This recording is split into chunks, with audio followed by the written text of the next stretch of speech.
Limit भित्रको पनि हामी एक्सर्साइज अन्तर्गत विभिन्न प्रोसेसहरू जस्तो 0/0 फर्म हुँदा इन्फिनिटी फर्म हुँदा र इन्फिनिटी माइनस इन्फिनिटी फर्म हुँदा कसरी गर्ने भन्ने अगाडिका प्रिभियस क्लासमा हामीले पढिसकेका छौँ। त्यसै गरी आज हामी एक्सर्साइज अन्तर्गत विभिन्न प्रोसिड्युरबाट लिमिटका विभिन्न प्रोसिड्युरबाट हामी सल्भ गर्न गइरहेको छौँ। जस्तो फर्स्ट क्वेसन छ limit x tends to 0 4x minus x² plus 2x divided by 3x² plus 4x। पहिले फङ्सन टेक्स द फर्म, फङ्सनले कस्तो फर्म दियो पहिले यसको भ्यालु 0 राख्नु त सबैले 4 × 0 माइनस 0 प्लस 2 × 0 भनेको माथि कति भयो भन त, माथि कति भयो 0, तल कति भयो 0, 0/0 फर्म। अब 0/0 फर्म हुँदाखेरि के गर्ने भनेर भनिएको थियो प्रोसिड्युर भन्नु त ल, 3-4 वटा मध्ये कुन गर्ने थियो। एक नम्बरमा हामीले taking common other factorize rationalize or using formula, त्यो मध्ये के गर्न सकिन्छ होला यो सोच त, के चाहिँ गर्न सकिन्छ होला यो क्वेसनमा। क्वेसन हेर्दै हामीले थाहा पाउनु पर्ने हुन्छ ती 4 वटा प्रोसिड्युर मध्ये कुन प्रोसिड्युर लाउँदा चाहिँ हाम्रो चाहिँ प्रब्लम सल्भ गर्न सजिलो हुन्छ, त्यही अनुसार हामी अगाडि बढ्नु पर्यो है त। ल बुझ्नु भयो त हो। टेकिङ कमन यस, फर्मुला भन्दा पनि किन फर्मुला भन्दाखेरि जस्तो a Q minus b Q अथवा a² माइनस b² त्यो खालको हुन्छ होला। यसमा चाहिँ के गरिन्छ भन्दाखेरि कमन तान्नु पर्यो। किन कमन भनेको सबैमा x छँदैछ नि त, सबैमा x छ तल पनि छ, त्योबाट चाहिँ x लाई हटाउनको लागि सजिलो हुने भएको कारणले अब हाम्रो कामै के हो भन्दाखेरि मिनिङलेस फर्मलाई नै मिनिङफुल बनाउने काम। हाम्रो कामै के हो त, मिनिङलेसलाई मिनिङफुल बनाउने। ल हेरौँ है त, limit x tends to 0 taking x common तान्नु, लु त तान्नु त भाइ पनि 4x² minus x plus 2 divided by x 3x plus 4। हामीले जब अब त्यो 4 वटा प्रोसिड्युर मध्ये एउटा गरिसकेपछि त्यसबाट के गर्ने लेखिएको छ भने एन्ड देन क्यान्सल गर्नुपर्छ भनेर। किन क्यान्सल गर्ने, मिनिङलेस फर्मलाई मिनिङफुल बनाउनका लागि हामीले क्यान्सल गर्नुपर्छ, अथवा हामीले डिनोमिनेटरबाट 0 लाई हटाउनु खोजिरहेका छौँ, त्यस पछाडि क्यान्सल गरौँ। ल हेर्नु त, अब यसको भ्यालु 0 पुट गरिदिउँ त कति हुन्छ 4 × 0 minus 0 plus 2 3 × 0 plus 4, it means कति भयो 2/4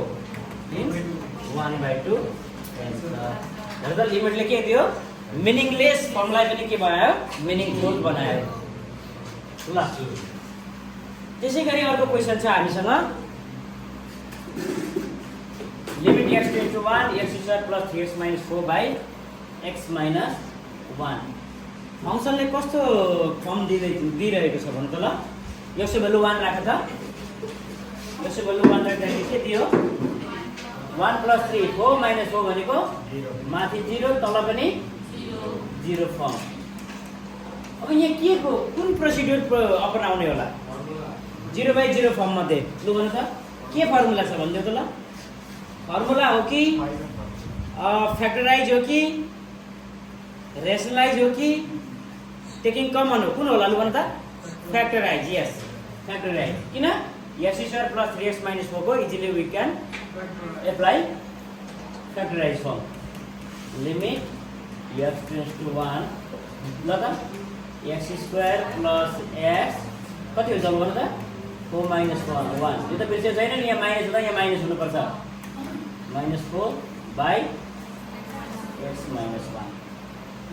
त्यसै गरी अब यसलाई हेर त, यहाँ limit x tends to 1 x² plus 4x minus x minus 4 divided by x minus 1। सबैले सार्दै पनि गर है। Limit x tends to 1 x bracket x plus 4 minus 1 bracket x plus 4 by x minus 1। हामीले फ्याक्टराइज गर्न चाहिँ बिर्सनु भएन है, हामीले 6 क्लासदेखि नै फ्याक्टराइज गर्ने सिकिसकेका छौँ है, त्यसलाई चाहिँ हामीले बिर्सनु भएन। Limit x tends to 1 x minus 1 x plus 4 by x minus 1 ल हेर्नु एन्ड देन क्यान्सल गर्नु पर्यो किन मिनिङलेस फर्मुला हटाउनको लागि मिनिङफुल बनाउनको लागि है त यसको भ्यालु 1 लगेर राखेर भाइ बहिनी कति आउँछ 1 plus 4 equals to 5 हेर त एउटा फाइनाइट भ्यालु दिएको थिएन भने त यही चाहिँ हो लिमिट अथवा लिमिटिङ भ्यालु भनेकै कति रहेछ त्यो फङ्सनले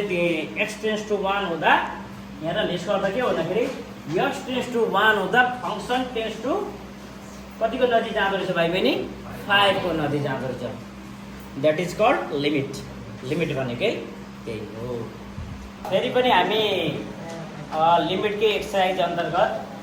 हामी अगाडिका क्वेसनहरूमा टेकिङ कमनका कुराहरू र त्यसै गरी फ्याक्टराइजका कुराहरू गरिसकेको छौँ र अहिले अब हामी यहाँनिर चाहिँ जब यसको भ्यालु 4 राख्दाखेरि न्युमरेटरमा कति हुन्छ भने त 0 तल पनि कति हुन्छ 0/0 फर्म हुन्छ तर यसले यो फङ्सनले भनेअनुसार हामी फर्मुला युज गरिरहेको छौँ है जस्तो AQ - BQ को फर्मुला के हुन्छ त सबैले भन्नु त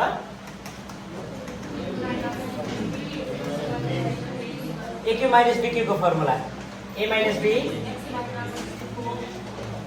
A square plus AB plus B square by A square minus B square. Tell me. X minus 4 X plus 4. AQ - BQ को फर्मुला लगायौँ र यसलाई हामी के गर्छौँ क्यान्सल गर्छौँ र x को भ्यालु कति राख्छौँ अब हामी फङ्सनमा पुट x को भ्यालु चाहिँ 4 पुट गर्छौँ र सबैले पुट गरौँ त 4 square plus 4 into 4 plus 4 square by 4 plus 4 कति भयो भाइ बहिनी 48 by 8 it means 6 यो चाहिँ हाम्रो कति भयो त लिमिट 6 आयो ल भाइ बहिनी र त्यसै गरी हामीसँग अर्को क्वेसन छ limit x tends to 64 6th root of x minus 2 divided by cube root of x minus 4 अब यसमा पनि x को भ्यालु 64 राख्यो भने हेरौँ त x को भ्यालु 64 राख्यो भने के हुँदो रहेछ पहिले यहाँ हेरौँ जस्तो 6th root 64 what does it mean 2 to the power 6 1/6 it means value कति आउँछ रहेछ भाइ बहिनी यदि x को भ्यालु 64 राख्यो भने कति आउँछ 6th root of x भनेको कति रहेछ भ्यालु 2 रहेछ ठीक छ माथि 2 - 2 भनेको 0 त्यसै गरी यहाँ 64 तल पनि त्यसै गरी हेर त 64 क्युब रुट अफ 64 भनेको चाहिँ कति भयो भने त यो भनेको 4 को पावर क्युब को 1/3 भनेको 3 काटेर कति रहेछ भाइ बहिनी त्यसपछि माथि 2 - 2 तल पनि 4 - 4 भएपछि कति भयो भाइ बहिनी 0/0 फर्म 0/0 फर्म भयो भने के गर्ने त यसमा हामीले लिमिटको फर्मुला पनि युज गर्न सक्छौँ अथवा सिम्पली हामी फर्मुला सामान्य हामीले जान्ने 5-6 क्लासदेखि नै जान्दै आएको formula A square minus B square को फर्मुला बाट पनि यसलाई हामीले प्रुभ गर्न सक्छौँ है अथवा सल्भ गर्न सक्छौँ ल limit x tends to 64 x to the power 1/6 minus 2 by x to the power 1/3 minus 4 अब सामान्य हामीले सामान्य नलेज लगाएर पनि यसलाई गर्न सक्छौँ जस्तो हेर त limit x tends to 64 x to the power 1/6 minus 2 by x to the power 1/3 भनेको कति हो त हेरौँ ल x to the power 1/6 यसो गर्न मिल्छ कि मिल्दैन भाइ बहिनी पहिले x to the power 1/3 लाई यो गर्न पाएको भने हेर त 2 3 जा 3 अब यहाँ बुझौँ हामीले x to the power 1/6 हेर त 2 ले 3 जा जाँदा कति भयो भने त ल यसको value x to the power 1/3 त्यसो भने x to the power 1/3 भन्नु र x to the power 1/6 को होल स्क्वायर भन्नु एउटै हो भ्यालु है त ठीक छ अब यहाँ हेर त भाइ बहिनी यो फर्मुलामा गइरहेको छ माथि न्युमरेटर जस्तो डिनोमिनेटरलाई पनि हामीले न्युमरेटर जस्तो बनायो कन्भर्ट गरिसकेका छौँ अब a square minus b square को फर्मुला डिनोमिनेटरमा a square minus b square को फर्मुला लाग्दाखेरि a माइनस b को टर्म चाहिँ यहाँ क्यान्सल हुन गइरहेको छ जस्तो limit x tends to 64 x to the power 1/6 minus 2 by x to the power 1/6 minus 2 x to the power 1/6 plus 2 हेर भाइ बहिनी a square minus b square को फर्मुला हामीले युज गरेछौं a minus b र a plus b हेर त cancel गर र x को भ्यालु 64 ले पुट गर्दियौ त भाइ बहिनी अब फंक्सन राखिरहेको फंक्सनमा 64 को power 1/6 plus 2 it means 1/2 to the power 6 1/6 plus 2 हेर 6 क्यान्सल गरिगयो 1/2 plus 2 means 1/4 हेर त मिनिङलेस फर्मुला पनि हामीले के बनायौं भाइ बहिनी मिनिङफुल बनायौं होइन हामी यदि यो प्रोसिड्युर गर्दैनौं भने हामीलाई यसलाई यसरी पनि सल्भ चाहिँ गर्न सक्छौं भाइ बहिनी जस्तो यो पार्टमा हेरौं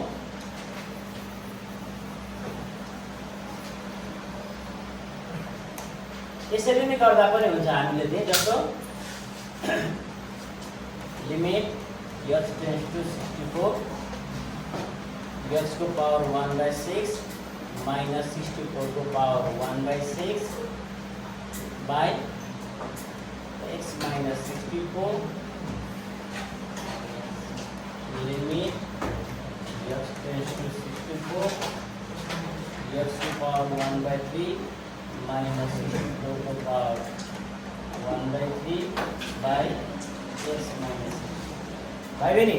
यही प्रोसिड्युरलाई हामीले यसरी पनि सल्भ गर्न सक्छौं यहाँ हेर न 64 को पावर 1/6 भनेको कति हो भने त 2 को पावर 6 र 2 काटिँदाखेरि त्यो 2 नै हुन्छ कि हुँदैन भने त 2 नै हुन्छ तल यो x - 64 थपियो तल पनि थपियो हेर है अब यहाँ हेर है यसको x को पावर 1/3 - 4 मा x को पावर 1/3 जस्ता नै 4 को ठाउँमा 64 को पावर 1/3 भनेको कति हो अगाडि पनि हामीले मेन्सन गरिसकेको छौं 4 को पावर 3 भनेको र 1/3 काटिदा 4 भयो त्यसो भने